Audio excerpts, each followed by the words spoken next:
दोस्तों, कैसा हो कि आप अपनी फैमिली के साथ बाहर घूमने गए हुए हों और एक अनजान आदमी आपको अपनी मीठी बातों में फंसा ले और शहर से बिल्कुल दूर जंगल के सुनसान घर में ले जाकर आपकी और आपकी फैमिली के साथ वो सब करे जो आप अपने दुश्मन के साथ भी ना चाहें। सुनने में तो काफी खौफनाक लगता है, पर कुछ ऐसी ही स्टोरी है इस मूवी की। कहानी की स्टार्टिंग में हम एक कपल को देखते हैं जिनके नेम लुइस, बेन और एग्नीस होते हैं। वो अभी अभी यूएस से यूके शिफ्ट हुए हैं। रास्ते में जाकर उनको पता चलता है कि एग्नीस का फेवरेट टॉय चर्च में कहीं खो गया है। वो उसको बहुत ढूंढते हैं लेकिन उनको कहीं नहीं मिलता। वो वापस जा ही रहे होते हैं कि उनके सामने एक फैमिली आती है जिनके name Paddy, Kiara and aunt होते हैं। पैडी फैमिली डाल्टन फैमिली के सामने अपने आप को बहुत परफेक्ट शो कर रही थी, जो वहाँ दिखाई भी दे रहा था। पैडी एग्नीस का फेवरेट टॉय उसको वापस करता है। उसके बाद पैडी उनको लंच के लिए इनवाइट करता है। डाल्टन फैमिली थोड़ा हेजिटेट होती है मगर वो मान जाते हैं क्योंकि उसने एग्नीस का फेवरेट टॉय जो उसको वापस किया था। कहते कहते दोनों फैमिली अपने बारे में बताते हैं और पैडी अपने आप को डॉक्टर बताता है और ऐसे ही बात करते करते उनमें काफी अच्छी दोस्ती हो जाती है, यहाँ तक कि वो रात का डिनर भी साथ करते हैं। फिल्म में हो रही बातों को गौर से सुनिए ताकि आपको इसकी स्टोरी समझ आ जाए, और अगर वीडियो पसंद आ रही हो तो लाइक तो बनता है। और थोड़ी टाइम बाद बेन की अपनी बीवी से लड़ाई भी हो जाती है जॉब के चलते हुए, यानी उनकी फाइनेंशियल कंडीशन भी स्टेबल नहीं होती। उसके बाद बेन को पैडी का एक रिटर्न मैसेज मिलता है तो उसको अपने फार्म हाउस में 2 हफ्तों के लिए इनवाइट करता है। उसकी वाइफ उनको अजनबी बोलकर बेन को वहाँ जाने से मना करती है, लेकिन बेन भी क्योंकि स्ट्रेस में था तो वो वेकेशन के बहाने वहाँ जाने का डिसाइड करता है और वो निकल पड़ते हैं शहर से दूर। शाम से घर का पूछते पूछते उनको रात हो जाती है। वहाँ जाकर वो अपना पूरा घर दिखाते हैं, लेकिन हम एक चीज नोट करते हैं कि पैडी का फादर उसको बहुत अच्छी तरह ट्रीट कर रहा होता है, पर फिर भी वो बहुत उदास होता है। बेन जब घर से बाहर होता है तो आंट मुंह खोलकर उसको कुछ दिखाने की कोशिश करता है, लेकिन उसी वक्त वहाँ पर पैडी आ जाता है और उसको अंदर ले जाता है। उसके बाद वो सब रात को डिनर करते हैं। डिनर में लुइस को पता चलता है कि पैडी ने उनके लिए अपनी फेवरेट ड्रग को हलाल किया है। लुइस को फिर से पैडी फैमिली पर शक होता है कि वो डॉक्टर होने के बावजूद इस बेकार से घर में क्यों रह रहा है, जिस पर बेन दोबारा इसको शांत करता है और कहता है कि वो एक फार्म हाउस में है, जो कि एक नॉर्मल सी बात है। थोड़ी देर बाद रूम में एग्नीस आती है और हमें पता चलता है कि उसको अस्थमा है और जब भी वो स्ट्रेस में होती है तो उसकी हालत काफी खराब हो जाती है। उसके बाद वो सब हाइकिंग में जाते हैं और जंगल में जाकर बोनफायर करते हैं और उसके बाद स्विमिंग करने लग जाते हैं। जब उनका वापस जाने का प्लान बनता है तभी क्यारा उनको रात के डिनर के लिए इनवाइट करती है। लुइस की गर्दन में जब दर्द होता है तो बेन उसे दबाता है। तब हम उसकी गर्दन पर खरोश का निशान देखते हैं जो शायद बेन ने दिया था जब उसने मसाज के बहाने उसको दबाया होगा। बेन इसे भी इग्नोर कर देता है, जिससे हमें साफ पता चलता है कि उसको अपनी वाइफ की खास टेंशन नहीं होती और वो अपने बच्चों को मोजिद के साथ, जो पैडी का पड़ोसी होता है, एज ए नैनी छोड़कर दूर किसी रेस्टोरेंट में डिनर के लिए चले जाते हैं। घर में आंट एग्नीस को घड़ियों का एक कलेक्शन दिखाता है और उसमें स्पेशली एक घड़ी दिखाता है जिसके पीछे फ्रेंच में कुछ लिखा होता है। दरअसल वो घड़ी पीटर की होती है, पर वो यहाँ क्या कर रही थी? आंट उसको किसी से उसके बारे में कुछ ना कहने का कहता है। जब एग्नीस सो रही होती है तो आंट उसको उठाता है और अपने जिस्म पर टॉर्चर के निशान दिखाता है, जिसको देखकर एग्नीस डर जाती है। तभी वो किसी को ऊपर आते हुए सुनते हैं तो वो फौरन से सो जाते हैं। दरअसल पैडी की फैमिली डिनर करके वापस आ गई थी। नीचे पैडी अपनी घड़ियों की कलेक्शन में से एक घड़ी को थोड़ी हिली हुई नोट करता है और उसे शक हो जाता है। रात को जब सो रहे होते हैं तो लुइस की आंख खुल जाती है और जब वो एग्नीस के रूम में जाती है तो वो वहाँ नहीं होती। चेक करने पर वो उसको क्यारा के साथ सोया हुआ देखती है और एग्नीस को रात गाड़ी में बिठाकर अपने घर की तरफ जाने लगती है।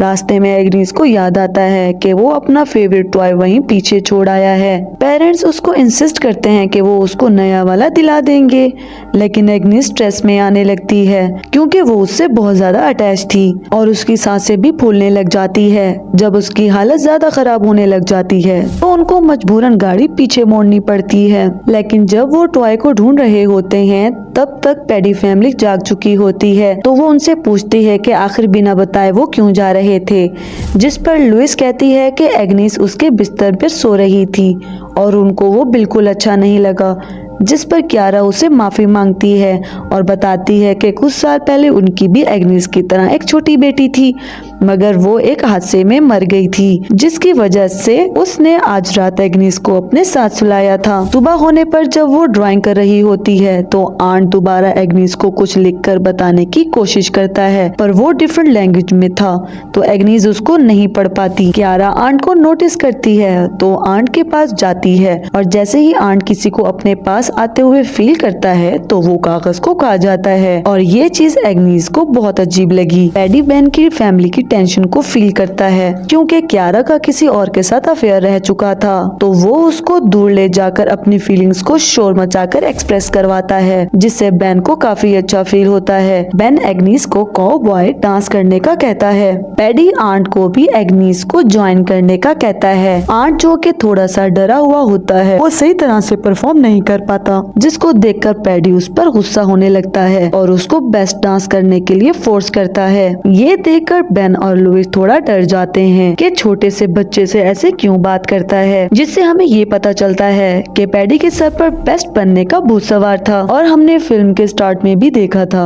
कि पैडी हमेशा बेस्ट फैमिली बनने की कोशिश करता है। और अंदर आंट पैडी के पास से स्टोर रूम की कीज चुरा लेता है और आंट एग्नेस को खेल के बहाने एक जगह ले जाता है और उन्हें चाबियों की मदद से जो उसने अंदर चुराई थी दरवाजे का लॉक खोलता है और एग्नेस को नीचे ले जाता है। वहाँ हमें काफी सारी चीजें दिखाई देती हैं जो कि वैरायटी में इतनी ज्यादा होती हैं कि पैडी फैमिली की तो नहीं लग रही थी। फिर आंट एग्नेस को एक फोटो कलेक्शन बुक दिखाता है जिसमें डिफरेंट फैमिलीज की पैडी फैमिली के साथ फोटो होती है और हर फैमिली में एक कॉमन चीज ये थी कि पैडी फैमिली के पास अगर कोई लड़का होता था तो गेस्ट फैमिली के पास लड़की होती थी और इसका उलट भी। उसके बाद आंट अपनी पिक्चर दिखाता है जिसमें वो एज ए गेस्ट फैमिली होता है और पिक्चर में अपनी जुबान दिखा रहा होता है और उसके बाद एग्नेस को घड़ी भी दिखा रहा होता है जो उसने उसे बेडरूम में दिखाई थी और अपना मुंह खोलकर अपनी कटी हुई जुबान दिखाता है कि किसी ने उसकी जुबान को कैंची से काट दिया हो। एग्नेस पिक्चर ले लेती है और जब आंट चाबियों को वापस रखने जाता है तो पैडी जाग चुका होता है। वो बड़ी मुश्किल से चाबियों को अपनी जगह रख देता है। बाहर एग्नेस अपने आप को जख्मी करती है और अपनी मॉम को किसी तरह अंदर बुला लेती है और उसके बाद वो सारी पिक्चर्स उसको दिखाती है जो उन्होंने स्टोर रूम में देखी थी और वो अपनी मॉम को वहाँ से जल्दी चलने का बोलती है। उसकी मॉम समझदारी दिखाती है और एग्नेस को नॉर्मल रहने का कहती है और बाहर जाकर अपने हस्बैंड को भी अंदर बुला लेती है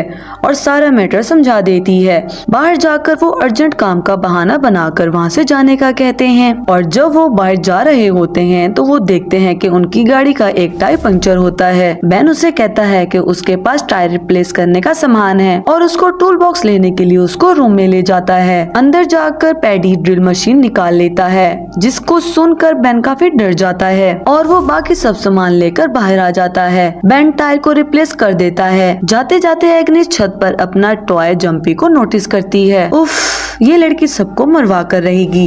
खैर पैडी सीढ़ी से लेकर आता है और बेन को ऊपर चढ़ना ही पड़ता है। ऊपर चढ़ते चढ़ते पैडी 2 बार सीढ़ी को हिलाता है जिससे बेन गिरते गिरते बचता है और जब वो जंपी को नीचे उतारता है तो वो पूरी तरह से फटी हुई होती है। साफ बात है ये काम पैडी ने ही किया होता है, लेकिन वो आंट पर इल्जाम लगा देता है और बात को घुमा देता है। जब वो वापस जा रहे होते हैं तो बेन से पूछता है कि सब ठीक तो है ना, जिस पर लुइस कंफर्म करती है कि अब वापस जाकर वो अलग हो जाएंगे और बेन उनको अपने रिलेशन का एक और ट्राई करने का सजेस्ट करता है। जब वो जा रहे होते हैं तो पैडी आंट को झील में धक्का दे देता है। बेन जल्दी से गाड़ी रोककर आंट को बचा लेता है और लुइस गाड़ी चला देती है। क्योंकि डोर ऑटोमेटिक होता है, पैडी रिमोट से दरवाजा बंद कर देता है और उन सबको पकड़कर स्टोर रूम ले जाता है। पैडी लुइस को बेहोशी का इंजेक्शन लगाने वाला होता है। लुइस उसके चेहरे पर वार कर देती है और पैडी नीचे गिर जाता है और लुइस किसी तरह कियारा से बंदूक छीन लेती है। कियारा उनसे हेल्प मांगती है कि पैडी के साथ उसको ना छोड़कर जाएं और वो बताती है कि वो भी आंट की तरह थी जब वो पहली बार इस घर में आई और उसको भी अपना बंदी बना लिया,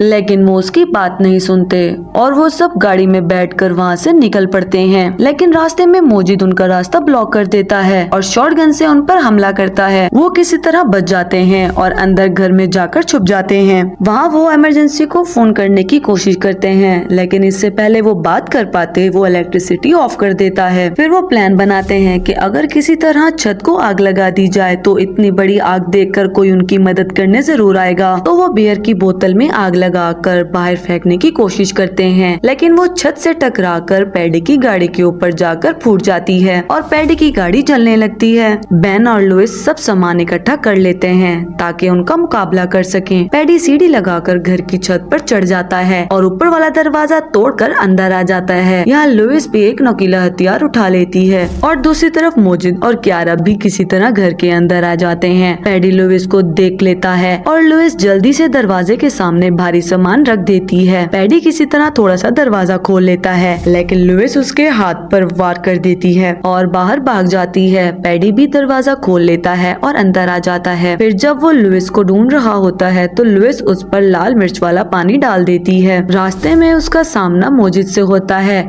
फिर वो उन पर फायर करने लग जाता है, जिससे वो बाल बाल बच जाते हैं। मोजिद उन पर दूसरा हमला करने ही वाला होता है, तभी वहाँ पर बेन आ जाता है और हथौड़ी से उस पर हमला कर देता है और मोजिद और बेन आपस में लड़ने लगते हैं। मोजिद बेन का गला घोटने लग जाता है और लुइस पीछे से हथौड़ी से उसके सर पर वार करती है, जिससे वो वहीं पर मर जाता है। बेन अपनी फैमिली को ऊपर छत पर भागने का कहता है। उनको ढूंढते ढूंढते क्यारा भी ऊपर शॉटगन लेकर आ जाती है और अब बेन और दोनों बच्चे उसके टारगेट पर होते हैं और वो शूट करने ही वाली होती है कि तभी लुइस जोर से हथौड़ी उसके सर पर मारती है, जिससे क्यारा का बैलेंस बिगड़ जाता है और वो छत से फिसल कर नीचे गिर जाती है और साथ सीढ़ी भी नीचे गिर जाती है, जिसको लेने बेन भी नीचे छलांग लगा देता है, लेकिन ऐसा करते हुए उसकी टांग भी टूट जाती है।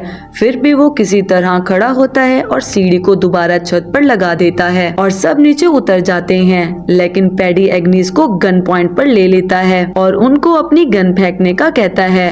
वो अपनी गन नीचे फेंक देते हैं। फिर पैडी कन्फेस करता है क्योंकि क्यारा अब मर चुकी होती है तो उसकी बेटी को अपनी नई बीवी बनाएगा और उन दोनों को मारने ही वाला होता है कि तभी एग्निस सुन करने वाला इंजेक्शन पैडी को लगा देती है और वापस अपने माँ बाप के पास भाग जाती है और पैडी नीचे गिर जाता है। उसके बाद बेन पैडी के ऊपर गन तान देता है, लेकिन इंसानियत के नाते वो अपनी दोस्ती की वजह से उसको नहीं मारता और वहाँ से जाने लगता है और आंट को भी अपने साथ आने का कहता है। आंट आते हुए एक भारी पत्थर उठा लेता है। पैडी बोलता है कि मेरा बच्चा, अपने डैड के लिए उनको मार दो। आंट पैडी के मुंह पर पत्थर से इतनी जोर से वार करता है कि उसका सर कुचल जाता है और आंट जोर जोर से रोने लगता है। रोना भी बनता था क्योंकि एक छोटे से बच्चे के लिए ये सब कुछ बहुत ज्यादा था, लेकिन इन सब से बेन की फैमिली एक दूसरे से काफी अटैच हो जाती है और उनको आंट की शक्ल में एक नया बेटा भी मिल जाता है और वो सब खुशी खुशी अपने घर की तरफ निकल पड़ते हैं